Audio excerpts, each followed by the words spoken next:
नमस्कार दर्शकों, मैं प्रकृति मोहन आपका स्वागत करती हूं हमारे आज के कार्यक्रम कृषि दर्शन में।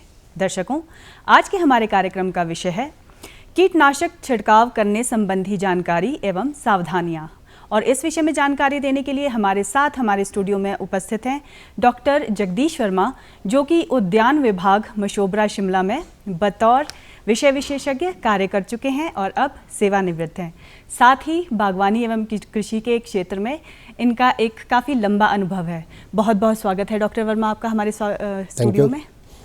देखिए, सबसे पहले आपसे यही जानना चाहेंगे, जैसा कि हमारा आज के कार्यक्रम का विषय है, जो कीटनाशक होते हैं उनका छिड़काव क्यों पौधों में ज़रूरी होता है? प्रकृति जी, वैसे तो आज के दिन में प्राकृतिक खेती का प्रचलन चला है, परंतु जब तक इसका मूलभूत ढांचा मजबूत नहीं हो जाता, फिर भी किसान और बागवान हिमाचल प्रदेश में लगभग 250 टन पौध संरक्षण दवाओं का इस्तेमाल फल, सब्जियों के कीटों तथा रोगों के नियंत्रण पर, पुष्पों के रोगों तथा कीटों के नियंत्रण पर, विभिन्न प्रकार के खरपतवार के नियंत्रण के लिए इस्तेमाल कर रहे हैं। ये किसान को भरपूर फसल लेने के लिए आवश्यक हो गया है। जी, मतलब कि कीटनाशकों के प्रयोग से हम तो अच्छी फसल ले सकते हैं, साथ ही कीटों और रोगों से जो रोगों पर नियंत्रण पाया जा सकता है। नियंत्रण पाया जा सकता है जी। इसके लिए हमने ये पाया है कि किसान कई बारी अपनी मन मर्जी से ही दवा विक्रेता के पास जा कर के दवा लेते हैं इससे पहले कि उनको उस बीमारी के लक्षण का पता चले। इसके लिए उनको कृषि या बागवानी के विशेषज्ञ से संपर्क करना चाहिए। कृषि और उद्यान विभाग के अधिकारी खंड स्तर पर भी बैठते हैं, उनसे संपर्क साध करके उस दवा की सिफारिश करवानी चाहिए। उसके पश्चात ही इसका क्रय करना चाहिए।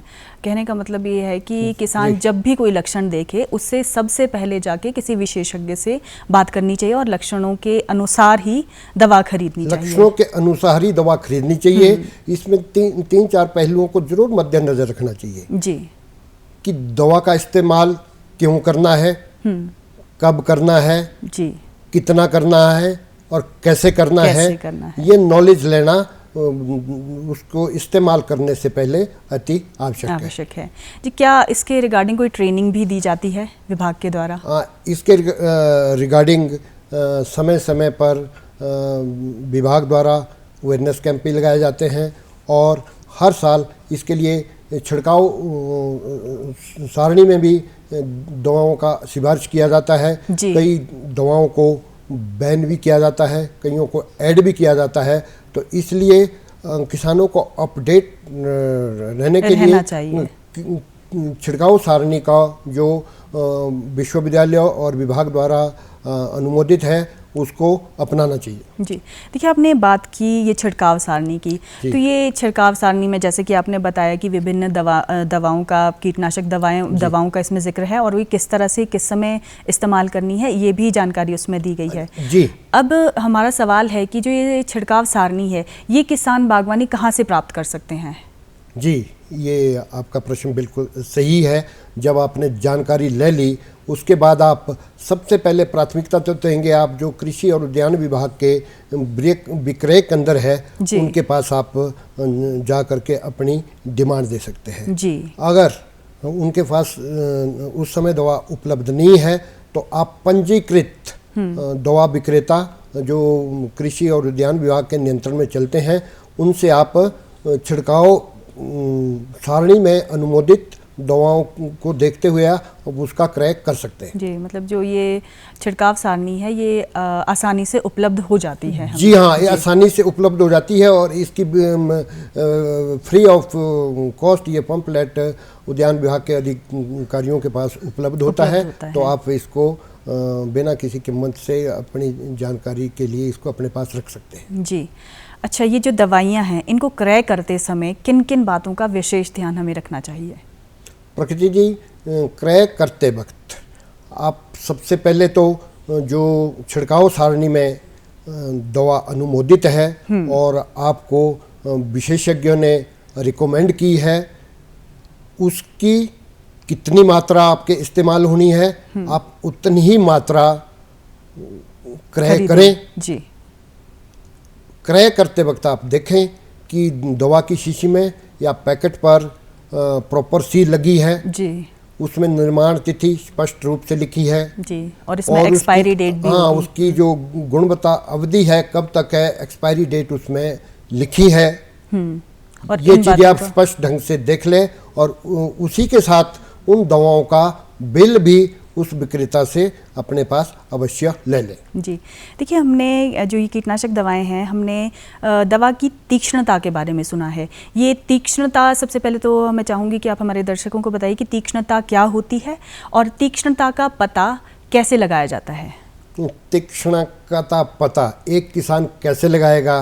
पढ़ा लिखा भी लगा सकता है, अनपढ़ भी लगा सकता है। आपने देखा होगा किसी शीशी या दवा की शीशी में या पैकेट पर या तो लाल रंग का त्रिकोण छपा होगा या उसमें नीले रंग का त्रिकोण छपा होगा या उसमें पीले रंग का त्रिकोण छपा होगा या उसमें हरे रंग का त्रिकोण छपा होगा। जिसमें लाल रंग का त्रिकोण है उसमें साथ एक क्रॉस भी लिखा है और खतरा भी लिखा होता है, वो उग्र विषैली दवा मानी गई है। जी।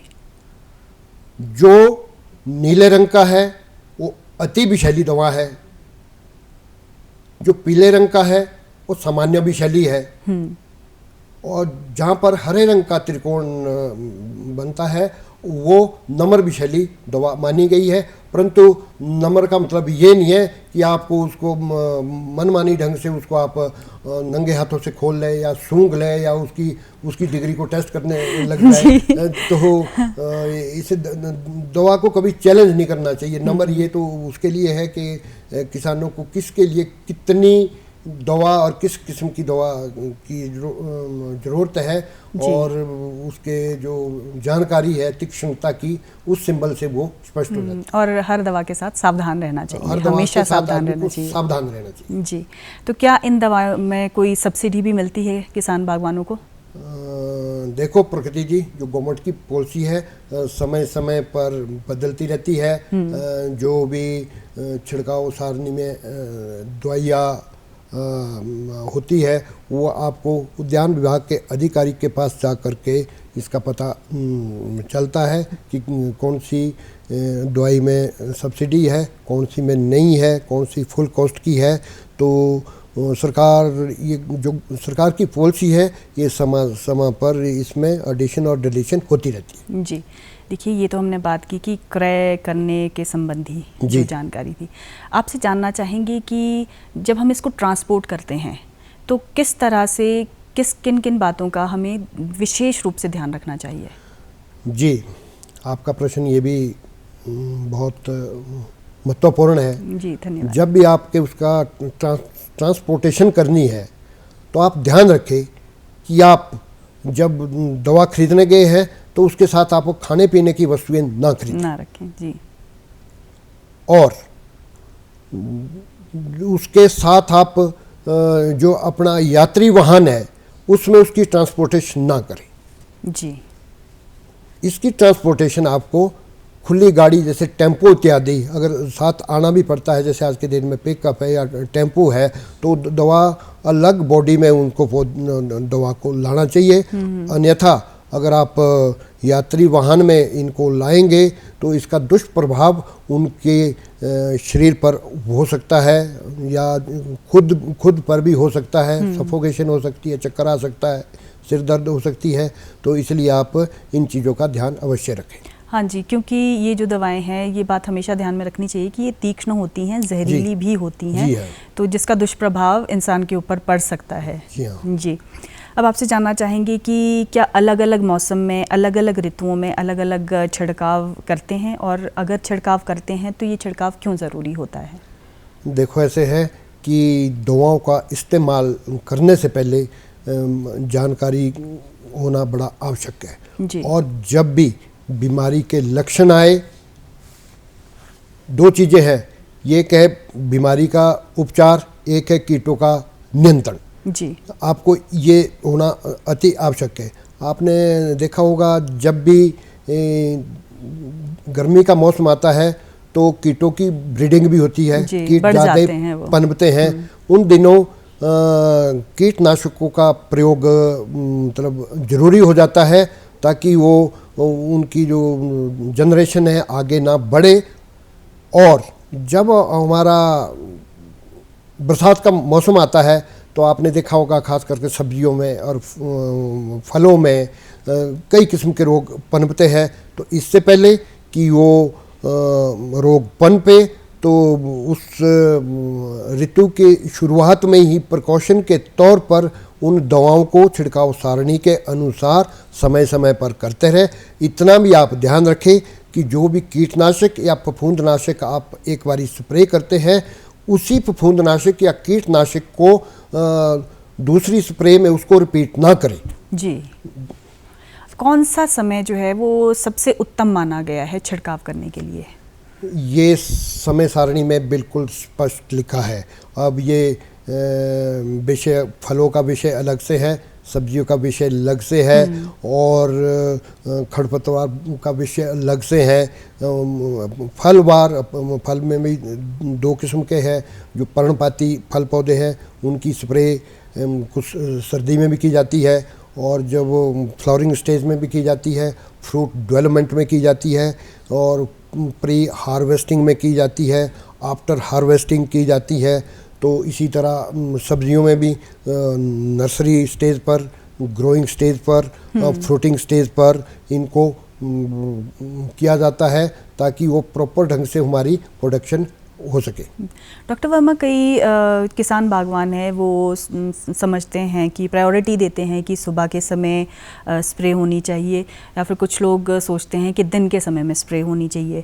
तो मतलब कौन से टाइम पे होनी चाहिए जो कि सबसे अच्छा इफ़ेक्ट दे हमारी फसल को? देखो प्रकृति जी, वैसे तो समय समय पर ऋतु में परिवर्तन आता रहता है, परंतु बहुत तीखी धूप में स्प्रे नहीं करनी चाहिए। जी, सुबह के समय या सायंकाल के समय स्प्रे की जाए तो ज़्यादा इफ़ेक्टिव रहती है। जी, अच्छा, अब हम आपसे ये जानना चाहेंगे कि जो ये कीटनाशक दवाएं होती है इनका भंडारण किस तरह से किया जाता है और भंडारण के समय किन किन सावधानियों का ध्यान रखा जाता है? जब आप क्रय करके पौध संरक्षण दवाइयों को घर पर लाते हैं तो इतना ध्यान रखें कि आप अपने रिहायशी घर पर उन दवाइयों को ना रखें। जी, और जहाँ हमारे मवेशी रहते हैं, मवेशी के ओबरों या यार्ड में भी उनको नहीं रखना चाहिए। और जो भी दूसरे पालतू जानवर है, हमारे कुत्ते बिल्ले हैं, उनकी पहुँच से दूर रखना चाहिए और बच्चों की पहुँच से भी दूर रखना चाहिए। जी, बिल्कुल, बच्चों की पहुँच से तो बहुत दूर रखना चाहिए। इसके लिए आपको ठंडा और शुष्क स्थान देखना चाहिए। जी, कहीं आग से भी इसका बचाव करना चाहिए। अगर आपके स्टोर में कहीं खुली बिजली की तारें हैं उससे भी इनको दूर रखना चाहिए। यानी जो आपका फार्म हाउस है उसके बीच में ही आप इसका भंडारण एक शुष्क और ठंडे कमरे में करें और ताकि ये दवाइयाँ खराब ना हो। और आप ऐसा ध्यान जरूर रखें कि जहाँ पर छत से रिसाव हो रहा है या दीवार से भी पानी का रिसाव हो रहा है वहाँ पर भी इनका भंडारण ना किया जाए। जी, मतलब नमी नहीं होनी चाहिए उस जगह पे। जी, नमी नहीं होनी चाहिए। और ये जो हम जैसे ये तो हमने बात कर ली कि हमने क्रय कर ली, दवा का भंडारण भी अच्छे से कर लिया और किन किन बातों का ध्यान रखना था वो भी रख लिया। अब जब हम घोल बनाते हैं कीटनाशक दवा का, तो ये घोल बनाते समय किन किन बातों का हमें ध्यान रखना चाहिए? घोल बनाते समय सबसे पहले तो दवाई की शीशी पर कोई एक लेवल के साथ कोई पंपलेट उसके साथ लाया है, उसको बड़े ध्यानपूर्वक आप पढ़ें। उसके बाद आप स्प्रे किट को धारण करें। स्प्रे किट में आपके मास्क पहनना भी ज़रूरी है, गम बूट लगाने भी ज़रूरी है और ग्लव्स लगाने भी ज़रूरी है और बड़े एनक लगाने भी ज़रूरी है और सिर में कपड़ा बांधना या कैप लगानी भी ज़रूरी है। उसके पश्चात आप अगली कार्रवाई करें। जी। इसके पश्चात आप शीशी को छुएं, नंगे हाथों से आपने उसको नहीं छूना, और आपने कभी भी भूल से दांतों का सहारा उन शीशी की सील को खोलने के लिए नहीं लेना है। जी। इसको आप किसी कैंची या ब्लेड से काटें और इसको कभी भी सूंघे नहीं। ये बात आप जरूर ध्यान में रखें। उसके बाद आप बताई गई मात्रा को एक छोटे बर्तन में घोलें और उसका जो घोल है एक लकड़ी की छड़ से हिलाते रहे। अगर आपको दो दवाएं, जो एक पाउडर फॉर्म में है और दूसरी तरल फॉर्म में है, इनको स्प्रे करना सुझाया है, तो आप ध्यान रखें कि पहले जो पाउडर फॉर्म की दवाई है उसको घोलें और उसके बाद उसको लिक्विड दवाई को उसमें घोलें और फिर छड़ी से प्रॉपर ढंग से हिलाए और उसके बाद बड़े कंटेनर में उल्टे और उसकी प्रॉपर परसेंटेज बनाए। जी, ये प्रॉपर परसेंटेज ये क्या है? हाँ, ये भी बिल्कुल सही प्रश्न है। लोगों को बस जो दवाई विक्रेता है मोटे तौर पर बता देते हैं जी एक ड्रम में इतनी डालनी है, वो ड्रम का ही पता नहीं है लोगों को कि 100 लीटर का, कि 150 का, कि 200 लीटर का है। प्रतिशत का मतलब है कि आपका 100 लीटर में कितना। अगर मान लो 1% बताया है तो 1% का मतलब है टोटल गोल हमारा 100 लीटर होना चाहिए। तो 100 लीटर में क्या है कि 1% अगर दवा का मिश्रण है तो उसमें 99% उसमें पानी होना चाहिए। और ड्रम अक्सर 200 लीटर का होता है। अगर उसको 1% हम मानते हैं तो वो उसको 198 लीटर पानी और 2 लीटर उसमें दवा उसमें मिलाएंगे, तब जाकर के वो 2% का घोल माना गया। जी, मतलब कि परसेंटेज में भी लोग थोड़ी सी हाँ, तो थोड़ी सी लापरवाही कर जाते हैं, अंदाजन ही चलते हैं और इसके साथ में जो पैमाना आता है, जो ml में नापनी है, जो मिलीग्राम में नापनी है, जो ग्राम में मापना है, उसको प्रॉपर ढंग से उसको करना चाहिए। जी, देखिए जो छिड़काव कर रहा है जो व्यक्ति, उसको अपनी सेफ्टी के लिए मतलब किन किन सावधानियों की ज़रूरत है बरतने की? देखो, छिड़काव करते वक्त बहुत सी सावधानियाँ रखनी है। ये एक तो वो पूरा ध्यान उस स्प्रे पर दे, ध्यान दे कि उसने जो स्प्रे पंप किसी में जो घोल डाला है, अगर उसने पीठ में लिया है तो वो कहीं से लीक तो नहीं हो रहा। इस चीज़ को बड़ा ध्यान रखे जी। दूसरे ध्यान रखे कि अगर हवा चल रही है तो हवा को फेस मत करे। जिधर को हवा चल रही है उसी तरफ को वो स्प्रे करनी चाहिए। जी, मतलब ताकि हवा के जिस दिशा में हवा चल रही है उसी दिशा में वो स्प्रे भी जाए और व्यक्ति के ऊपर ना पड़े। हाँ, उसके ऊपर ना पड़े और उसके अंगों में उसका कोई दुष्प्रभाव ना पड़े। दूसरा ध्यान ये रखे, जो मेरा अपना तजर्बा है, कि स्प्रे आगे से पीछे की तरफ करते आना चाहिए ताकि उसमें स्प्रे करने वालों के कदम स्प्रे किए हुए खेत के ऊपर दोबारे से ना पड़े। जी। इसके लिए धूम्रपान भी नहीं करना चाहिए। किट को प्रॉपर पहन करके रखना चाहिए। किसी से कोई बातचीत नहीं करनी चाहिए और बहुत धूप में भी स्प्रे नहीं करनी चाहिए।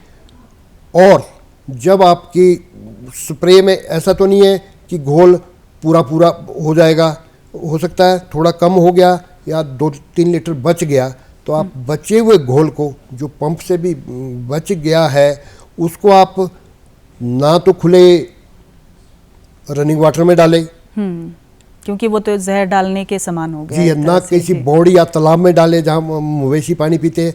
इसके लिए आप उसी खेत में एक गड्ढा बनाएं, उसमें गहरे गड्ढे में उसमें डाल करके उसको दबा दें। जी। और जो खाली शीशी या पैकेट उससे निकला है उसको आप किसी और चीज़ में ना और वस्तुओं के लिए उसको इस्तेमाल ना करें, किसी खाने पीने की वस्तुओं के लिए, या कोई किसी दूसरी दवा को उसमें डाल करके रख दिया, उसको प्रॉपरली तोड़ ले आप। अगर जलने वाला तो जला दो, अन्यथा उसको गहरे गड्ढे में उसको दबा दो, और उसको कभी सूंघना नहीं चाहिए जी। उसके पश्चात आपको ध्यान रखना है कि जब आपने स्प्रे कर दी है, आप अपने घर चले गए, कोई ऐसी चीज़ है, फल या सब्जी है, आते जाते कईयों का मन करता है कि यार एक फल में भी तोड़ लूं और खा लूं। हाँ, वो किसान तो खेत में नहीं है, तो वहाँ पर एक साइन बोर्ड लगा दो, उसमें लिख दो कि इसमें विषैला जहर हमने स्प्रे किया है और इसको ना खाएं। और खुद भी आप ध्यान रखें कि जिस फल और सब्जी में आपने वो स्प्रे किया है, उसको 12 या 15 दिन तक आप उसको वेट करें, उसको मार्केट में के लिए तुड़ाई उसकी ना करें जी।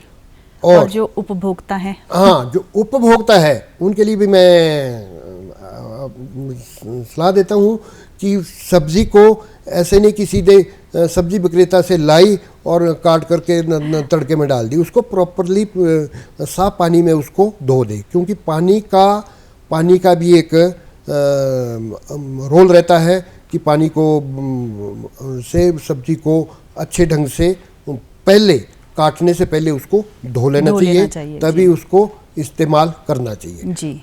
उसके पश्चात जो आपका स्प्रे करने का बर्तन है, उसको प्रॉपरली आप धो लें जी। और जो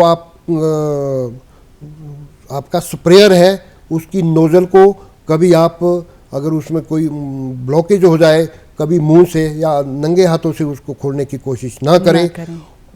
आपको स्प्रे समाप्त होने के बाद प्लेन पानी 2-4 लीटर उसमें खूब प्रेशर दे करके घुमाना चाहिए, उससे उसको साफ करना चाहिए, उल्टा करके सुखाना चाहिए, तब आप उसको भंडारण आप कर सकते हैं जी। आपको फिर स्प्रे किट को उतारना है और साबुन से हाथ धोने हैं। अगर आपके शरीर पर कोई जख्म है तो कोशिश करें कि आप स्प्रे ना करें। अगर आपको मजबूरन करना पड़ता है तो उस जख्म को प्रॉपरली ढक करके आप उसको स्प्रे करें जी। इसमें पानी किस तरह का इस्तेमाल किया जाता है घोल बनाने के लिए? जी प्रकृति जी, ये हर अधिकतर किसान पानी जहाँ से लाया पानी तो एक दवा को पौधे तक पहुँचाने के लिए माध्यम है। जिस तरह प्राणियों के लिए भी डॉक्टर दवा देते हैं, ये फलाने पानी से खाना, तो पानी तो उसका माध्यम है कि वो उसकी बॉडी के सिस्टम में जाए। तो इसी तरह पानी या तो टैप वाटर होना चाहिए या बहता पानी होना चाहिए, साफ पानी को ही आप इस्तेमाल करें। किसान आज के दिन में क्या कर रहे हैं कि खेतों में खास करके जहाँ पर चिकनी मिट्टी है, मैंने देखा है गोभी लगाते वक्त और दूसरे काश्तकारी के टाइम जब पानी का जो अपना वर्षा का पानी है उसमें इकट्ठा कर देते हैं और वो जो है कच्चे मड्डी पौंड वहाँ पर बनते हैं और उसी का ही पानी समेत वो जो देखने में बड़ा ही मड्डी या गदला सा लगता है उसको ले आते हैं। और कई बारी तो एक ड्रम में 3 या 4 किलो मिट्टी भी साथ में आकर के उसको स्प्रे कर देते हैं। तो जब हमने ना तो उसकी प्रॉपर परसेंटेज बनती है, जब प्रॉपर परसेंटेज नहीं बनी तो दवा का असर भी प्रॉपर नहीं रहता जैसा कि रनिंग वाटर या टैप वाटर से रहना चाहिए। इसलिए पानी को भी आप हल्के में ना लें, पानी साफ पानी ही आप स्प्रे के लिए हमेशा इस्तेमाल करें। जी। जो ड्रम आप बोल रहे हैं जिसमें घोल बनाते हैं, तो वो ड्रम कैसा होना चाहिए, वो बर्तन कैसा होना चाहिए? देखो ड्रम तो चलो कैसे भी हो, परंतु कई फंजीसाइड जो कॉपर से संबंधित है, जैसे ब्लाइटॉक्स है, वो हमारा मास्टॉक्स है, कॉपरोसी क्लोराइड है, ये अगर हम मेटल कंटेनर में इनको घोलते हैं तो इसमें रिएक्शन हो जाता है। तो कोशिश करें आप कि बड़े प्लास्टिक के कंटेनर को आप इस्तेमाल करें तो ये ज़्यादा बेटर है। मतलब शीशे के तो नहीं। मतलब मेटल का कोई भी कंटेनर यूज नहीं करना चाहिए, हम प्लास्टिक का यूज कर सकते हैं। मेटल का, खास करके लोहे का बर्तन इस्तेमाल ना करें जो प्लास्टिक के इजीली मिल जाते हैं। और घोल को पहले छोटे इसमें मिला करके उसके बाद बड़े में उसको डालना चाहिए, छड़ी से उसको हिलाते रहना चाहिए, उसके बाद उसको छड़ी को भी दबा देना चाहिए। छड़ी यानी लकड़ी की छड़ी से, किसी मेटल से नहीं उसको इस्तेमाल करना। तो छिड़काव करते वक्त ये सावधानियां करनी बहुत आवश्यक है। जी, तो कीटनाशक के क्या क्या दुष्प्रभाव होते हैं? प्रकृति कीटनाशकों के बहुत से दुष्प्रभाव रहते हैं।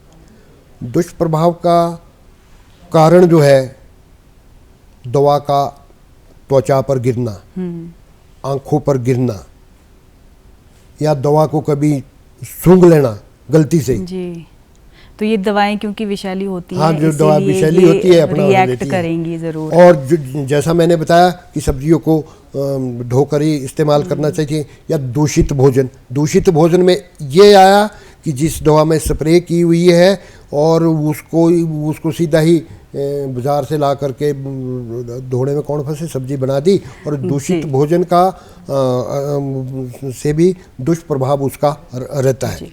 डॉक्टर वर्मा, आप हमारे स्टूडियो में आए और हमारे दर्शकों को बहुत ही बेहतरीन जानकारी आपने दी। आपका हमारे स्टूडियो में आने के लिए बहुत बहुत धन्यवाद। धन्यवाद। दर्शकों, हम उम्मीद करते हैं कि आपको हमारा आज का ये कार्यक्रम पसंद आया होगा। अगले अंक में फिर से आपसे मुलाकात होगी एक नई जानकारी के साथ। तब तक के लिए हमें आज्ञा दीजिए। नमस्कार।